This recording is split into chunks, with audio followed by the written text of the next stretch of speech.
warahmatullahi wabarakatuh. Halo semuanya, kembali lagi bersama saya Ibu Ira pada video materi belajar mengenai jarak antara titik dengan bidang.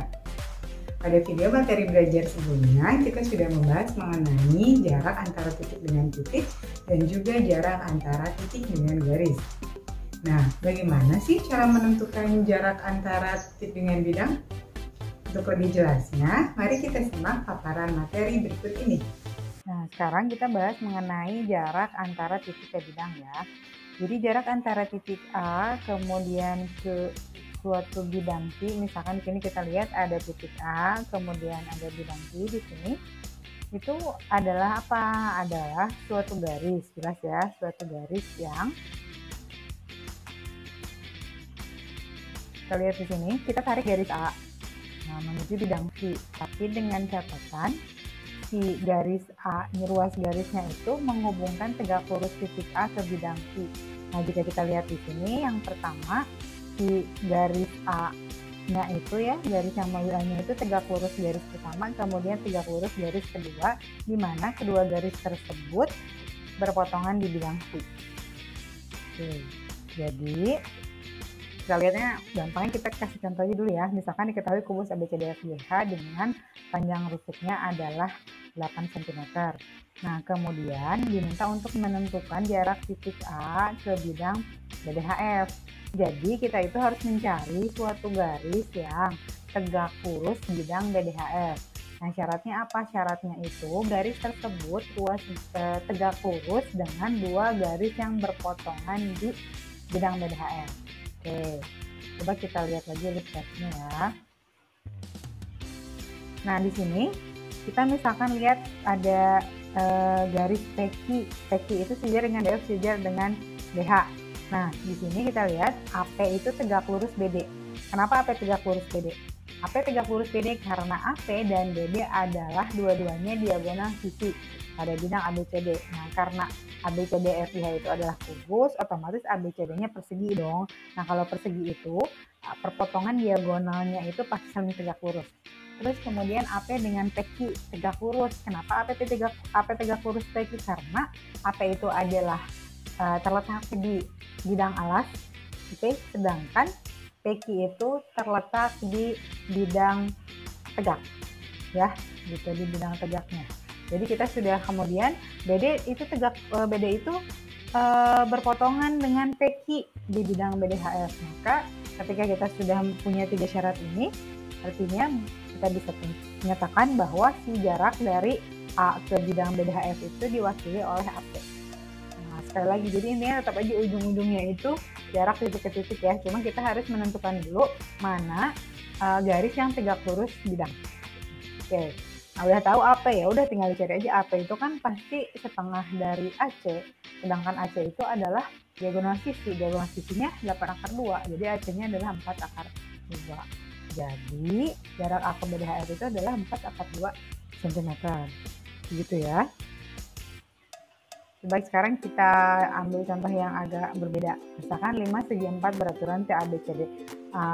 Sebelumnya udah tahu ya kan, sekali lagi dengarkan, kalau dibilangin 5 segi 4 beraturan TABCD itu artinya AT sama dengan DT sama dengan CT sama dengan DT. Nah, katanya panjang AB-nya 8 cm dan TA-nya itu 12.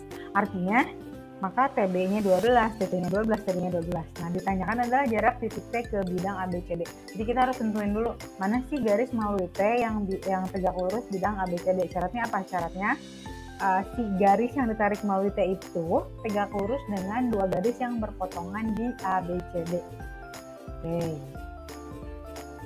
Kita lihat lagi ilustrasinya ya. Karena di sini nih ABCD-nya itu adalah persegi ya, jadi dia 8 juga. Nah, kalau misalnya kita buat di sini titik titik P. Nah, TP itu tegak lurus BD, PP itu tegak lurus PC. Kenapa? Karena ini limas beraturan TABCD, maka titik T-nya itu, garis tingginya itu, tinggi limasnya itu akan berada pada titik tengah bidang alas. Ya, Jadi jarak T ke ABCD itu adalah jarak T ke perpotongan AC dan BD. Nah, karena tadi kita perpotongan dikasih nama titik P, maka jaraknya jadi TP. Nah, kalau udah TP, mau nyari TP kita cari segitiga yang mana ya? Ya, usahakan kalau masih ada segitiga siku-siku ya kita cari segitiga siku-siku. Oke, AC-nya itu 8/2. Kenapa? Kenapa 8/2? Karena dia diagonal sisi ya. Maka AP-nya itu adalah setengah dari AC, jadi kita dapat 4/2. Nah, di sini kita lebih mudah kalau menggunakan segitiga APT. Ya. Nah, AP-nya itu 4/2. Terus, nah kita tinggal nyari karena kita menggunakan segitiga APT, siku-siku detail, maka kita langsung cari TP itu adalah akar dari AT dikuadratkan dikurang AP dikuadratkan. AP-nya adalah 12, AP-nya adalah 4/2. Nah, udah kayak gini sederhanakan lagi ya. 12 sama 4/2 FB-nya berapa? Nah, FB-nya 4. Buat 4 di depan, 12 bagi 3, 12 bagi 4 itu adalah 3 kuadrat, 4/2 bagi 4 itu adalah akar 2. Jadi sama dengan 4 kali 9 dikurangi 2 sama dengan 4/7. Jadi jarak T ke ABCD adalah 4/7 cm. Gitu. Sekarang kita coba ke contoh soal yang berikutnya. Kembali lagi ke kubus deh, ayo. Ketahui kubus ABCD FGH dengan panjang rusuknya adalah 12 cm. Ditanyakan adalah jarak titik C ke bidang BDG. Oke, kita bikin dulu bidang BDG-nya. Seperti ini. BDG itu segitiga apa? Segitiga sama sisi ya, karena dia semua sisinya merupakan diagonal sisi. Jadi semuanya 12/2. Kemudian kita lihat di sini jarak titik C ke bidang BDG itu adalah CP, yaitu ruas garis yang dibuat melalui titik C dan tegak lurus GT. Nah, seperti ini kita lihat. Nah, jadi ternyata si CP itu dia berada pada garis CE, ya, titik P itu berada pada garis CE. Nah, di sini kita ketahui bahwa CP itu adalah sepertiga CE, maka karena CE adalah diagonal ruang, maka CP-nya jadi sepertiga dikali 12/3 sama dengan 4/3. Jadi jarak C ke BDG itu adalah 4/3 cm. Bagaimana paparan materinya? Sudah cukup jelas kan? Sekarang kita review sedikit ya. Jadi, jika kita diminta untuk menentukan jarak antara suatu titik, misalkan titik A dengan suatu bidang alfa, maka yang pertama kita lakukan adalah kita menentukan garis melalui A yang tegak lurus bidang alfa. Nah, misalnya saja garis itu adalah garis G. Kemudian kita tentukan titik pontong antara garis G dengan bidang alfa. Misalkan kita namakan A aksen. Maka jarak antara titik A dengan bidang alfa adalah jarak antara titik A dengan A aksen, yakni ruas garis A aksen.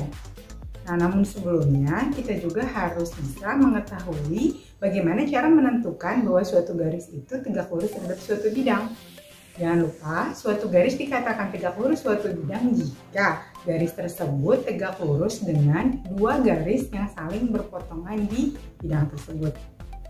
Oke, jika kalian masih mengalami sedikit kesulitan mengenai materi ini, kalian bisa mengulang-ulang video ini. Atau juga kita bisa mendiskusikannya di Google Classroom, di grup Telegram, ataupun bertanya pada sesi live meeting nanti. Oke, yang terpenting jangan lupa latihan soal ya. Karena apa? Karena practice makes progress.